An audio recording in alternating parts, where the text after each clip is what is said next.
Em Marcos capítulo 5, do versículo 1 ao 20, vamos ver o endemoniado curado.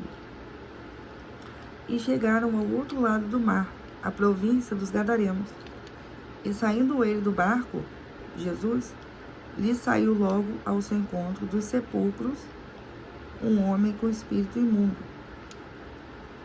o qual tinha sua morada nos sepulcros, e nem ainda com cadeias podia alguém prender, porque tendo sido muitas vezes preso com grilhões e cadeias, as cadeias foram por ele feitas em pedaços, e os grilhões em migalhas, e ninguém o podia amansar.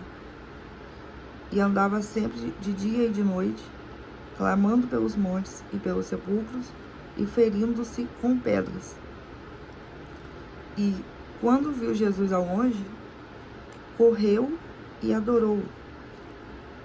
Aqui a gente vê, no versículo 6, a superioridade de Jesus e a confirmação de que ele é o Filho de Deus, porque até os demônios se prostram diante dele, né? Então ele é superior, ainda que o reino seja contrário a ele, mas essas forças do mal se rendem à presença dele. É muito forte mesmo. E isso se confirma lá em Mateus, no capítulo 8, versículo 29. E eis que clamaram, dizendo: que temos nós contigo, Jesus, Filho de Deus? Ó, confirmando que ele é Filho de Deus. Vieste aqui atormentar-nos antes do tempo? Então aqui houve em Mateus a cura de outros endemoniados. E eles sempre, quando se aproximam de Jesus, eles já ficam incomodados, né? E isso mostra uma semelhança também com os filhos de Deus.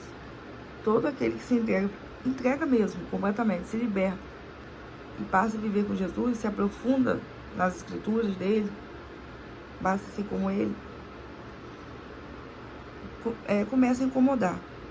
Isso é certo.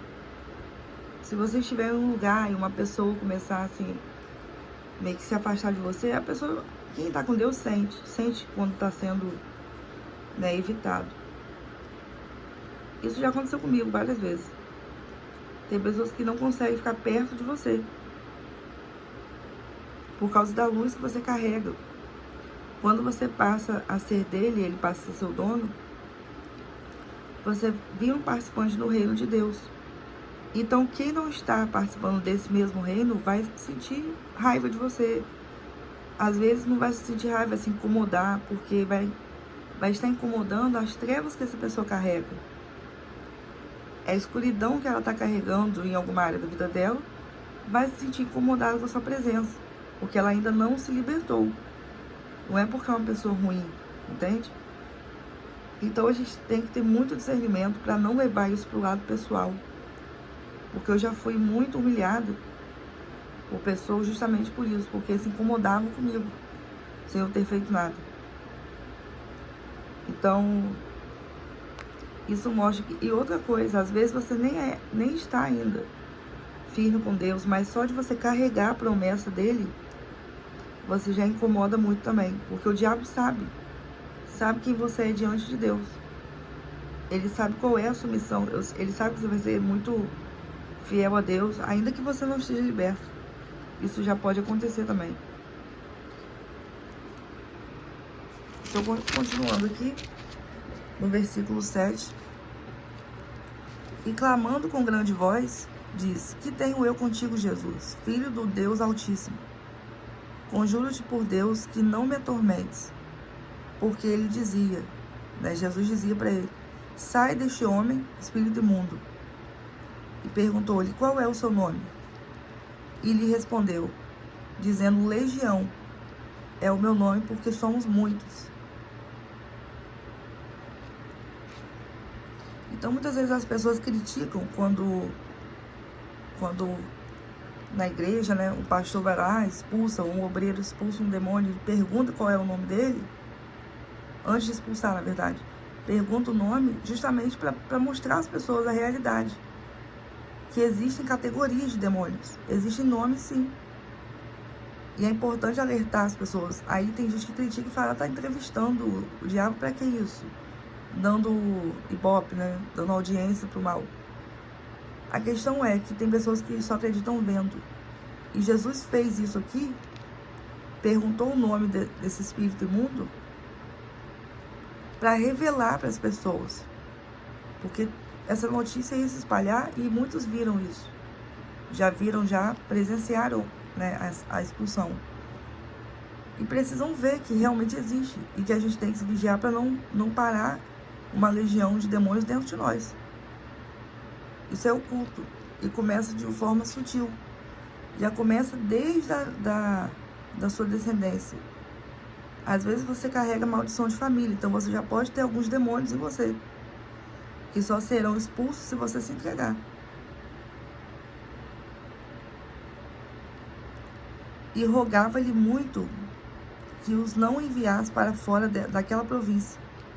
E andava ali pastando no monte uma grande manada de porcos. E todos aqueles demônios lhe rogaram, dizendo: manda-nos para aqueles porcos, para que entremos neles. E Jesus logo o permitiu. E saindo aqueles espíritos imundos, entraram nos porcos. E a manada se precipitou por um despenhadeiro no mar. E eram quase 2.000 porcos, né? E afogaram-se no mar.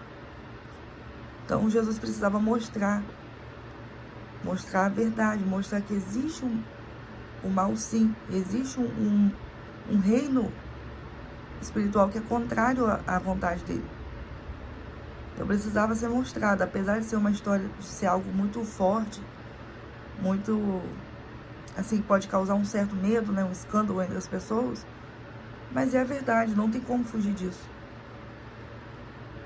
E os que apacentavam os porcos fugiram, né, o pessoal que criava os porcos lá. Ficaram com medo, né? E o anunciaram na cidade e nos campos. E saíram a ver o que era aquilo que tinha acontecido. Eles viram, presenciaram. Ai, desculpa, gente. E foram ter com Jesus e viram o endemoniado, o que tivera a legião, assentado, vestido e em perfeito juízo. Ou seja, depois que saiu aquele peso dele, ele já estava ali em perfeito juízo, era ele mesmo. E temeram. E todos que viram aquilo ficaram assim, nossa, acreditaram de verdade. E os que aquilo tinham visto, contaram-lhes o que aconteceram ao endemoniado e acerca dos porcos. Então a notícia espalhou. E começaram a rogar-lhe que saísse dos seus termos. Ficaram com medo de Jesus até. E entrando ele no barco, Jesus rogava-lhe o que for endemoniado que o deixasse estar com ele. Então ele queria, esse que foi liberto, queria ir com Jesus, queria passar a andar com ele. Mas Jesus não permitiu. Disse para ele: vai para tua casa, para os teus, ou seja, para a sua família, e anuncia-lhes quão grandes coisas o Senhor te fez e como teve misericórdia de ti. Então muitas pessoas perguntam: mas esse demoniado, ele havia pecado muito para poder ter esse monte de demônios? Nem sempre.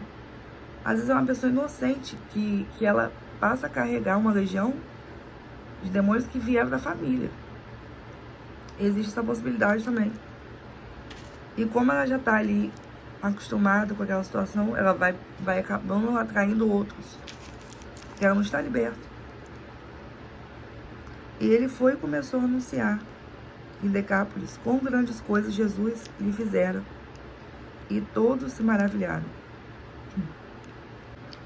E detalhe, gente, legião significa uma pessoa com 6.000 demônios. Você imagina uma pessoa, o peso que essa pessoa não carregava. 6.000 demônios, porque legião é o nome que era dado a um conjunto de soldados romanos, né, que continham 6.000 homens. Você imagina uma pessoa carregando uma quantidade dessas de demônios. Às vezes ela nem imagina. Parece que é um só, dois. Mas são vários que estão habitando naquele corpo. Então a gente tem que estar sempre pedindo a Deus para nos mostrar, para nos revelar a verdade sobre nossa vida. Porque para ser liberto completamente só com Ele, só com entrega verdadeira e muita, muita luta. E mesmo assim, vamos continuar lutando contra o mal, porque tem espíritos que querem retornar. Já estavam acostumados a viver muito tempo no corpo de uma pessoa, aí quando sai, eles querem tentar voltar. E se a pessoa deixar uma brecha, deixar um vazio, eles vêm retornando de mansinho.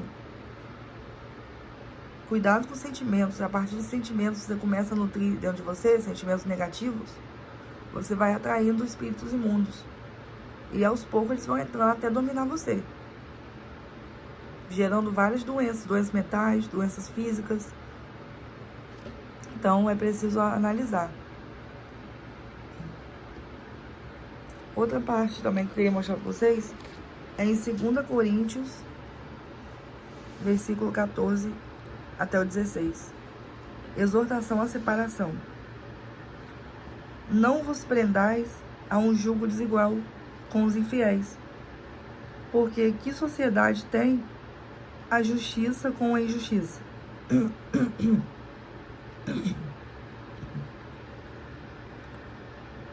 Que comunhão tem a luz com as trevas?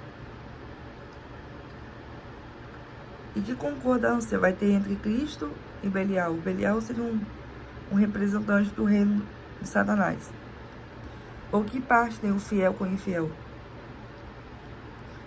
Isso aqui mostra principalmente para os casamentos. Como que é difícil. Eu imagino uma pessoa que ela é cristã casando com uma pessoa que não acredita mesmo. Deve ser muito difícil. Mas não é impossível para Deus, né, fazer uma libertação, fazer uma mudança na relação. Só que é preciso muita, muita luta. Muita guerra espiritual. Até esse casal se unir de verdade. Por isso que tem sempre conselhos na Bíblia para a pessoa procurar andar com quem está na mesma fé. Não para você tratar mal as outras pessoas, não é isso. Você, pelo contrário, você pode conviver com outras pessoas que não creem em Deus, no seu trabalho, no seu ambiente de estudo, isso é normal. Mas você não faz a mesma coisa que elas fazem, né? Você não vai cometer os mesmos pecados. As coisas que já são erradas que vão desagradar a Deus. Andar junto no sentido de íntimo, né? De amizade íntima, isso aí é bom evitar. Porque é muito mais fácil a pessoa contaminar, né? Ou apagar a fé dentro de si quando ela está tendo um relacionamento íntimo, um relacionamento de muita proximidade com uma pessoa que não crê em Deus. É muito mais fácil ela largar tudo, desagradar a Deus, do que converter a outra pessoa. Depende muito da situação, mas é bom evitar. Agora, em relação a gente estar perto dessas pessoas, claro que isso vai acontecer e a gente não pode fazer pouco caso, as pessoas, acepção, se sentir superior, não existe isso. A gente tem que tratar todo mundo bem, tem que conversar, se for preciso, e é a partir disso que a gente consegue levar a palavra de Deus, né? Para aqueles que não creem. E através do nosso testemunho. Então, aqui fala no sentido de amizade, de ter amigos, né, verdadeiros, com pessoas que você pode contar a sua vida. Aí tem que ter muita confiança mesmo. Então tem que haver uma separação aqui. Então é isso. Deus abençoe vocês.